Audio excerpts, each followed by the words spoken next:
We of the Senate Health, Education, Labor, and Pension Committee have reviewed the measures sent to us regarding the Patient Protection and Affordable Care Act, commonly known as Obamacare, and we have reached our decision.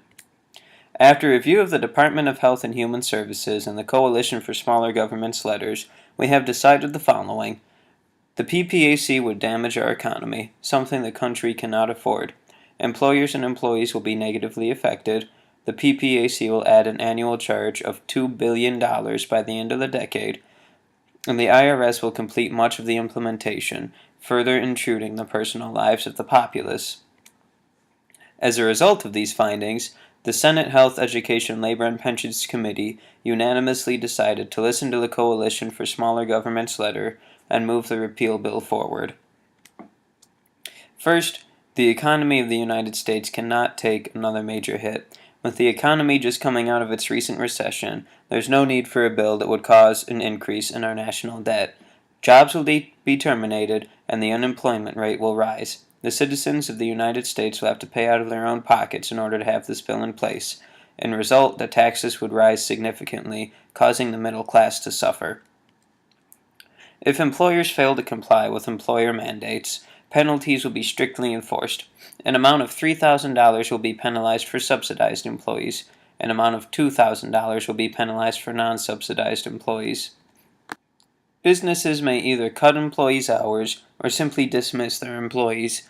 Unemployment rates will be affected by this. Healthcare facilities also face employee shortage. Projected supply of workers fails to meet the demand of population growth and aging. This will add a workload on present employees. Employers and their employees will be heavily affected, especially in the private market. Because the PPAC is so expensive, it causes employers to reduce hours. The average full-time worker is working 32 to 40 hours a week. Employers will now want to make those workers part-time in order to assure they would not have to pay for benefits. And therefore, it makes it more expensive for the employer because they'll have to hire more people, adding them to their payroll.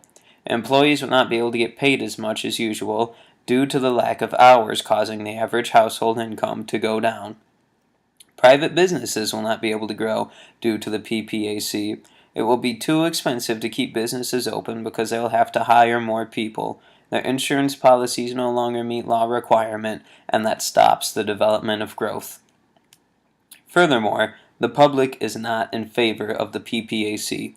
According to a poll done by CBS, 7% of the American public wants the PPAC kept in place, while 93% believe that either changes are needed or a full repeal is in order.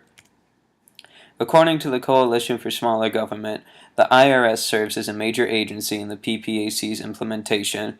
The PPAC will expand the IRS by tens of thousands of agents. The PPAC's individual mandate forces the IRS to take notice of individuals' religious affiliations, immigration status, membership of a Native American tribe, and whether or not the individual is in prison. According to the Heritage Foundation, the PPAC has added a Medicaid expansion and subsidy for households with incomes of up to 400% or 4 times of the federal poverty level. These two implementations will add at least 35 million Americans to government payroll with an annual expense of $200 billion by the end of the decade.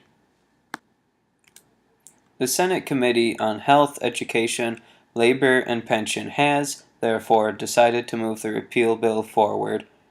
This will benefit the American people in that the economy will not suffer, employers and employees will have more freedom, it will keep the national debt down, it listens to what the people want, and the IRS will not be involved. The committee does not believe this will be the end of the issue, but this is progress. This brings something to the table. It is more than talking heads and political rhetoric, and this will make sure the ball gets rolling, not fall by the wayside. Both sides came to the table prepared with an argument to stand in favor of or be opposed to, making sure that this will be the center of debate and ensuring that we will get an answer one way or the other. Thank you to my colleagues who have worked with me on this issue. And thank you to all of you for coming out and hearing us today. Attached is the research which we completed to come to this decision. Have a great rest of your day.